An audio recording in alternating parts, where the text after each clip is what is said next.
कभी बैल भी बोलते देखा है? अगर दिल करे तो मैं एक हदीस सुनाऊं? नहीं, ठंडा ठंडा बोले। मदीने की सरजमीन है।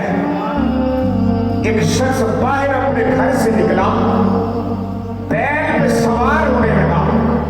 बैल पे सवार होने लगा। बैल पिट का हिला। पंजाबी में यूं समझे पुतरिया अपने ऊपर सवारी नहीं करने दे रहा। वो मालिक फिर आगे बढ़ा, फिर सवार होने लगा, फिर सवारी नहीं देने लगा। अल्लाह ने बैल को जुबान दी। वो बोल के पता क्या कहता है? अल्लाह ने मुझे सवारी के लिए नहीं बनाया। इमाम रब्बानी ने यह हदीस लिखी है जामिउल मौजूदात में। जी जी, वो बैल बोल के कहता है कि अल्लाह ने मुझे, बोले ना जी, अल्लाह ने मुझे सवारी के लिए नहीं बनाया। सवारी के लिए अल्लाह ने ऊंट बनाए हैं, घोड़े बनाए हैं, खच्चर बनाए हैं। मैं तो खेती बाड़ी के लिए हूं।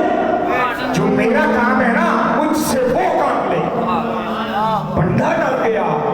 उसने कहा बैल बोल रहा है? आज तक मैंने बैल बोलता नहीं देखा, ये